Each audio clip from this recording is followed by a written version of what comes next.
ರಾಜ್ಯಪಾಲರು ಅವರು ಬಹುಶಃ ಅವರ ಕಾನೂನು ತಜ್ಞರ ಜೊತೆ ಮಾತಾಡಿಕೊಂಡು ತೀರ್ಮಾನ ಮಾಡ್ಬೋದು. ಇವತ್ತು ಆಗ್ಬೋದು ಅಂತ ಅಂದ್ಕೊಂಡಿದ್ದೀವಿ. ಇವತ್ತು ಹಾಕಿದರೆ ಇಮಿಡಿಯೇಟಾಗಿ ಕಮಿಟಿ ಎಫೆಕ್ಟ್. ಸರ್, ಕೆಲವೊಂದು ಬದಲಾವಣೆ ಮಾಡಲಿಕ್ಕೆ ಗೊತ್ತಿಲ್ಲ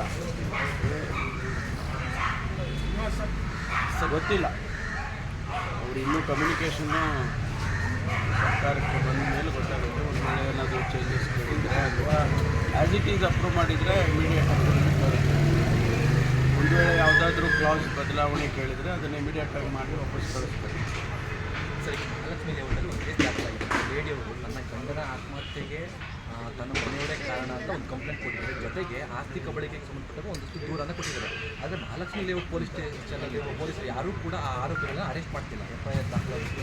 ಆ ಮಹಿಳೆ ಏನು ಯಾಕೆ ಈ ಥರ ನಮಗೆ ಅನ್ಯಾಯ ಆಗ್ತಾಯಿದೆ ಅಂತ ಮಾಧ್ಯಮದಿಂದ ಅಳಲು ಪವಿತ್ರ ಅನ್ನೋ ಒಂದು ನಾನು ವಿಚಾರ ಮಾಡ್ತೀನಿ. ನಮ್ಮ ಕಮಿಷನರಿಗೆ ಸೂಚನೆ ಕೊಡ್ತೀನಿ. ಕೇಸ್ ಏನಿದೆ ಅಂತ ನೋಡಿ ಕ್ರಮ ತಗೊಳ್ಳಿ ಅಂತೇಳಿ ಅವ್ರಿಗೆ ಸೂಚನೆ ಕೊಡ್ತೀನಿ. ಸರ್, ಈಗ ಮತ್ತೆ ಆರ್ ಅಶೋಕು CM ಬದಲಾವಣೆ ಅನ್ನುವಂಥ ವಿಚಾರ ನಿನ್ನೆಯೂ ಮಾತಾಡಿದ್ದಾರೆ. ಅಂದರೆ ನವೆಂಬರ್ 15ರ ಬಳಿಕ ಬದಲಾಗ್ತಾರೆ ಅನ್ನುವಂಥದ್ದು ಮತ್ತೆ ರಿಪೀಟ್ ಮಾಡ್ತಿದ್ದಾರೆ. ಮೊನ್ನೆನೂ ಹೇಳಿದ್ರು, ನಿನ್ನೆನೂ ಕಂಟಿನ್ಯೂ ಮಾಡಿದ್ದಾರೆ. ಮತ್ತೆ ನಾನು ಅದೇ ಹೇಳಬೇಕು. ಜ್ಯೋತಿಷ್ಯ ಅವರಿಗೆ ಯಾವಾಗ ಕಲ್ತ್ಕೊಂಡ್ರು ಅಂತ. ಜ್ಯೋತಿಷ್ಯ ಹೇಳೋದನ್ನೇ ಯಾವಾಗ ಕಲ್ತ್ಕೊಂಡ್ರೋ ಗೊತ್ತಿಲ್ಲ. ಯಾವ ಟ್ರೈನಿಂಗ್ ಸ್ಕೂಲಲ್ಲಿ ಅವ್ರಿಗೆ ಜ್ಯೋತಿಷ್ಯ ಹೇಳ್ಕೊಟ್ಟಿದ್ದಾರೋ ಗೊತ್ತಿಲ್ಲ. ಅದು ಯಾವುದೂ ಕೂಡ ಅಂತಹ ಬದಲಾವಣೆಗಳು ನಮ್ಮ ಪಕ್ಷದಲ್ಲಿ ಅಂಥದ್ದು ಯಾವುದೂ ಕೂಡ ಸೂಚನೆ ಇಲ್ಲ.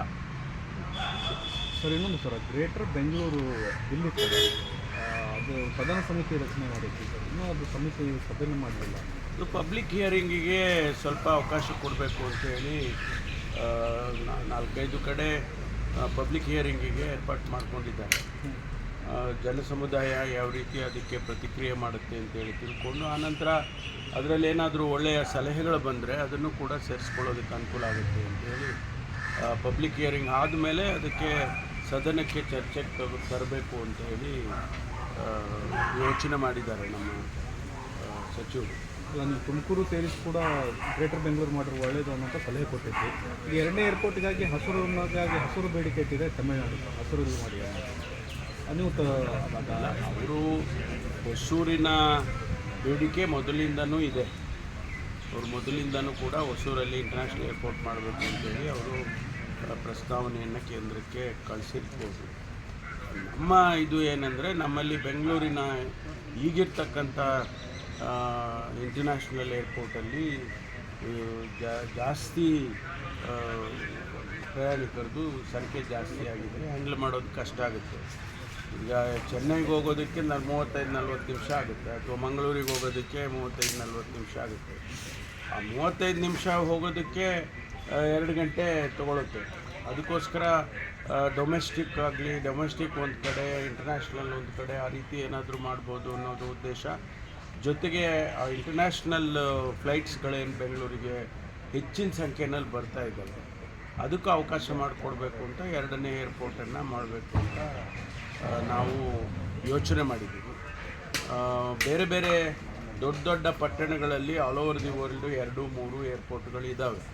ಅದರಿಂದ ನಾವು ಕೂಡ ಈಗ ಬಾಂಬೆನಲ್ಲಿ ನವಿ ಮುಂಬೈದು ಕೂಡ ಆಗ್ತಾಯಿದೆ, ಆಮೇಲೆ ಡೆಲ್ಲಿನಲ್ಲಿ, ಅದೇ ರೀತಿ ಎಲ್ಲ ದೊಡ್ಡ ಮೆಟ್ರೋಪಾಲಿಟನ್ ಸಿಟೀಸಲ್ಲಿ ಕೂಡ ಆಗ್ತಾಯಿದೆ.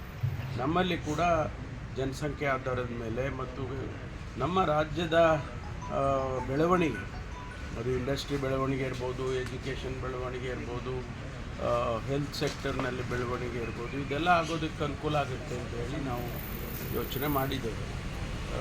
ಕೇಂದ್ರ ಸರ್ಕಾರ ಯಾವ ರೀತಿ ಅದನ್ನು ನಮಗೆ ಅನುಮತಿಯನ್ನು ಕೊಡ್ತಾರೆ ಅಥವಾ ಅವರಿಗೆ ಏನು ಕೊಡ್ತಾರೆ ಅವ್ರ ರಾಜ್ಯದಿಂದ ಪ್ರಸ್ತಾವನೆ ಸಲ್ಲಿಸಿದ್ರೆ ನಾವು ಅನುಮತಿ ಕೊಡ್ತೇವೆ ಅಂತ ರಾಜ್ಯಸಭೆಯಲ್ಲಿ ಹೇಳಿದ್ದಾರೆ. ಎಲ್ಲ ನಾವು ಸಲ್ಲಿಸ್ತೇವೆ. ನಾವು MB ಪಾಟೀಲರು ಸಂಬಂಧಪಟ್ಟ ಸಚಿವರಿಗಾಗಲೇ ತಯಾರಿ ನಡೆಸಿದ್ದಾರೆ. ಸರ್, ಆದರೆ ಅವ್ರಿಗೂ ಫೈನಲ್ ಆಗಿಲ್ಲ ಅಂತ ಮುಂಚೆ ಫೈನಲ್ ಅಂದರೆ ಜಾಗ ಫೈನಲ್ ಆಗಿಲ್ಲ ಅಷ್ಟೇ. ಅದಕ್ಕೆ 2 ಚಾಯ್ಸು 2-3 ಚಾಯ್ಸ್ ಇಟ್ಕೊಂಡಿದ್ದಾರೆ. ಅದು ಇವರು ಕೇಂದ್ರದವರು ಸಿವಿಲ್ ಏವಿಯೇಷನ್ ಗೈಡ್ಲೈನ್ಸ್ ಇರುತ್ತೆ. ಆ ಸಿವಿಲ್ ಏವಿಯೇಷನ್ ಗೈಡ್ಲೈನ್ಸಿನ ಒಳಗಡೆ ಅವರು ತಯಾರು ಮಾಡಬೇಕು. ನಿಮ್ಮ ಬೇಡಿಕೆ ತುಮಕೂರು ಭಾಗದಲ್ಲಿ ಆಗಬೇಕು ಅಂತ, ಬಟ್ ಇನ್ನೊಂದು ವಲಯದಲ್ಲಿ ಬಿಡದಿ ಭಾಗದಲ್ಲಿ ಆಗಬೇಕು ಅನ್ನೋ ಪ್ರಯತ್ನಗಳು ಜಾಸ್ತಿ ಆಗ್ತದೆ, ಒತ್ತಡಗಳು ಆಗ್ತಿದ್ದಾರೆ. ನಾವು ನಮ್ಮ ಬೇಡಿಕೆ ಇಟ್ಟಿದ್ದೀವಿ.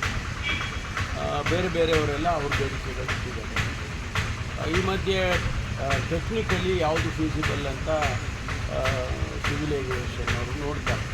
ಹಿಂದೆ ಕೂಡ ಬಿಡದಿಯಲ್ಲಿ ಮಾಡಬೇಕು. ಇದು ಏನು ಈಗ ದೇವನಹಳ್ಳಿ ಏರ್ಪೋರ್ಟ್ ಇದೆ, ಅದನ್ನೇ ಕೆಂಪೇಗೌಡ ಇಂಟರ್ನ್ಯಾಷನಲ್ ಏರ್ಪೋರ್ಟನ್ನೇ ಬಿಡದಿಯಲ್ಲಿ ಮಾಡಬೇಕು ಅಂತ ಪ್ರಯತ್ನ ನಡೆದಿತ್ತು. ಮೊದಲನೇದಾಗ ಅಲ್ಲೇ ಪ್ರಸ್ತಾವನೆ ಅಲ್ಲಿಗೆ ಇದಾಗಿತ್ತು. ಆದರೆ ಅದು ಆಗೋದಿಲ್ಲ ಅಂತೇಳಿ DGCA ನವರು ಬೇರೆ ಬೇರೆ ಟೆಕ್ನಿಕಲ್ ಕಾರಣಗಳಿಂದ ಆಗೋದಿಲ್ಲ ಅಂತ ಹೇಳಿದರು. ಅದಕ್ಕೆ ಈಗ ಕೂಡ ಅದು ಯಾವ ರೀತಿ ಅದನ್ನು ಪರಿಗಣಿಸ್ತಾರೆ ಅಂತ ಕಾದು ನೋಡಬೇಕು.